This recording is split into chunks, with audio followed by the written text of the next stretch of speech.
Welcome back for the latest edition of NC Sports Weekly News, where the water sports season never ends.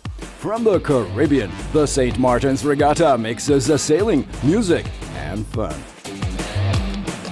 McMillian and the Wave push back Alinghi and ETNZ in Oman. Senior correspondent Sébastien Destremont reports. Where the Sahara meets the Mediterranean, the KPRA pros are back in Morocco's spectacular Dakhla. Hilary and Nashwa complete their historic crossing from Mumbai to Muscat. Full throttle in Doha as Carella takes all in Formula One at the Qatar GP. NC Sports, plunge into the action.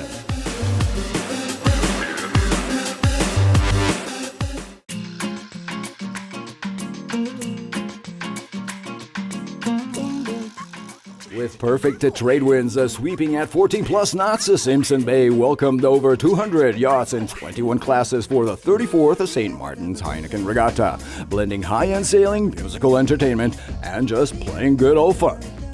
The week-long Spring Classic is also very much a season opener in the Caribbean, and the Harlequin fleet is put to multiple tests, including the Round the Island Race, the Commodore's Cup, and more in-port match racing.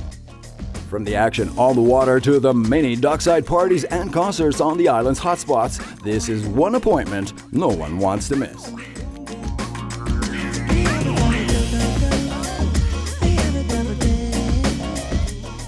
Special venues at Porte de Plaisance, Marigot, Philipsburg, or Kimsha Beach revved up the crowds with top musical artists and shows. That's what the St. Martin's lifestyle is all about. As the fun took over on land, the sea battles raged on. Among the top results in the monohulls, Irvine Laidlaw's Highland Fling 12, designed by Rachel Poog, clinched the win in CSA 1. While Jim and Madden's J25 Stark Raving Mad 4 took top honors in the CSA 2 class. The multi-hulls gunboat Elvis took Division 1, Niels Eriksen Formula 40 Cat Soma dominated Division 2, and Peter Korchev's Lagoon 500 Bellissima grabbed Division 3.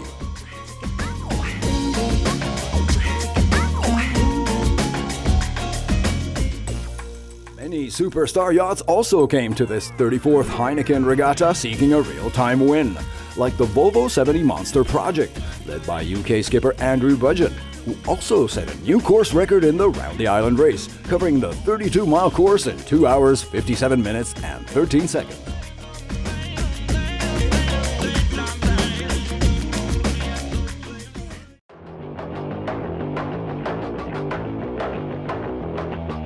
Welcome to the office. From the Middle East, Lee McMillian skippering the Wave Muscat wins Act 2 of the Extreme Sailing Series circuit held in Oman.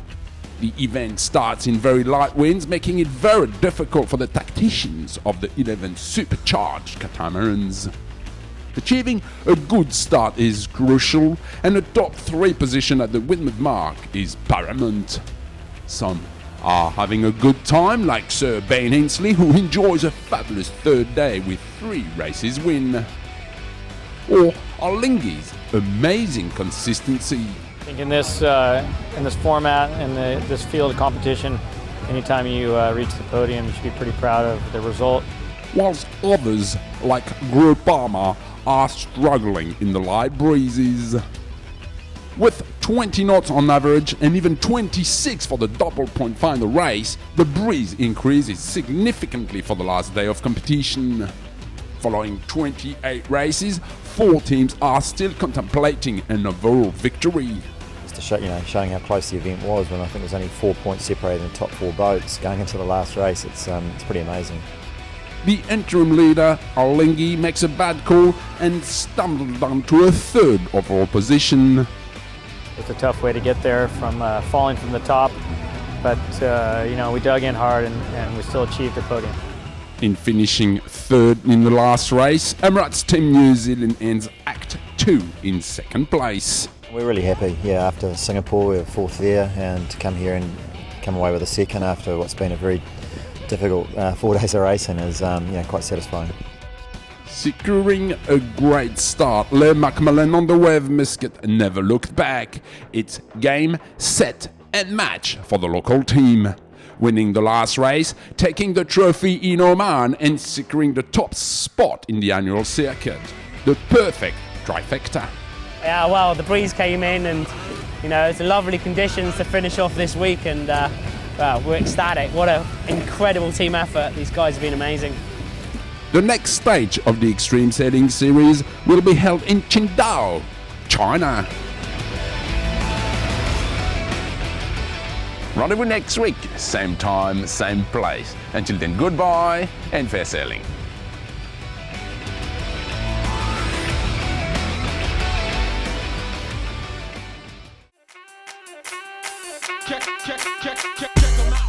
I'm pretty stoked for the first place. I could riding quite okay. The wind was strong and the conditions were challenging, a lot of choppy and gusty wind as well. So always tough to compete in these conditions, but really happy.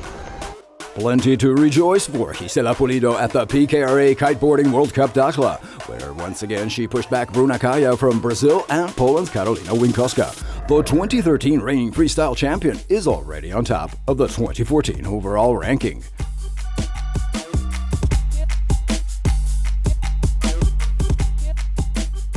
Like Pulido, New Zealand's Mark Jacobs also came on top in the men's freestyle double elimination to walk away with the overall victory in front of Belgium's Christophe Dac and Alexander Neto from Brazil.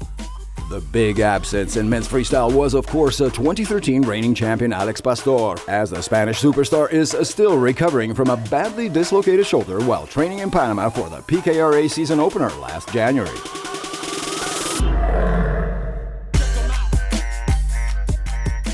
I'm super stoked, I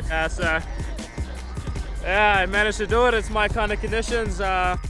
Australia's Kahi Daboitis won the men's wave division here in Dakhla, the first event of the year for the discipline, while for the women's fleet victory went to Mona White of the USA. As the heat of the Sahara Desert meets the Mediterranean Sea, this spectacular lagoon location with unique wind conditions has now become the new hotspot for pro kiteboarders.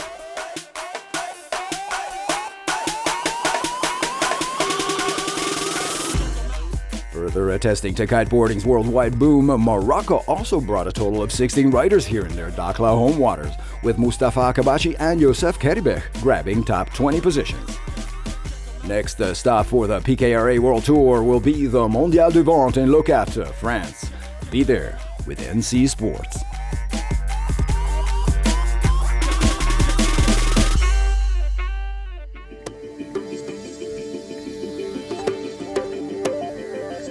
Hilary, Lister, and Nashwa Al-Kindi have recently concluded their historic crossing of the Arabian Sea on the 800-plus nautical mile course from Mumbai, India to Muscat in Oman.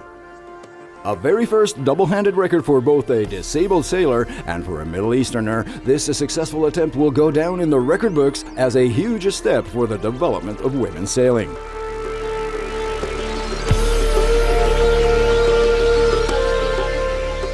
With 2 additional crew members on board for assistance and safety concerns, the duo covered the distance in 9 days on their adapted 30-foot trimaran Oman sails.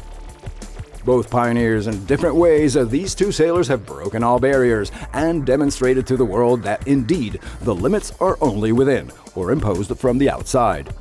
Hilary has made a habit of breaking records over the last few years by tackling around Britain, the Isle of Wight, and again crossing the Channel, and that's strictly solo with her specially adapted Artemis.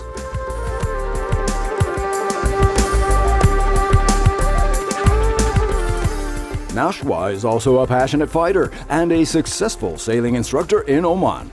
Following this feat, as she docked in Muscat, the local pro soon met up with skipper Leigh McMillian and her teammates on the Wave Muscat dockside to cheer them on as they took on Act 2 of the Extreme Sailing Series.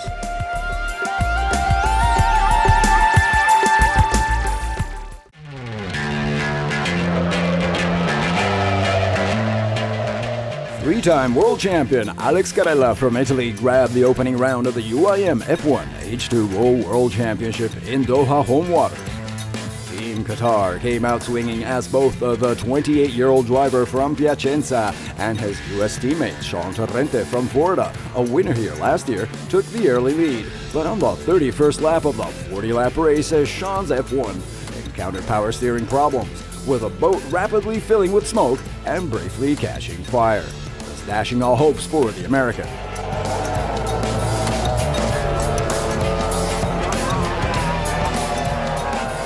With this win, Carella bagged his 9th career victory here in Doha and earned 20 points for an early lead in the 2014 championship. Second place went to French driver Philippe Giap of CTIC China team, who is keeping up the scores with his 5th consecutive podium position. Definitely a player for this F1 H2O season. Closing the top scores, Duarte Benavente of Portugal finally got his payback by reaching his first podium in 36 races since 2009 for the F1 GC Atlantic team.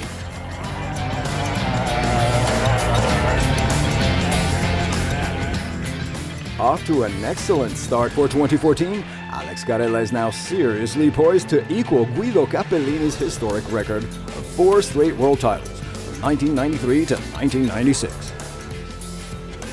Next stop for the F1 H2O World Championship will be in Kiev this July. The full story this summer on NC Sports.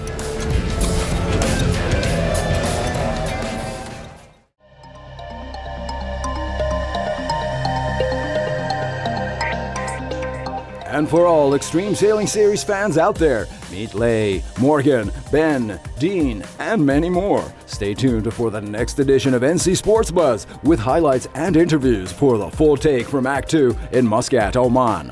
Premiering this Saturday only on Nautical Channel. Plunge into the action with NC Sports.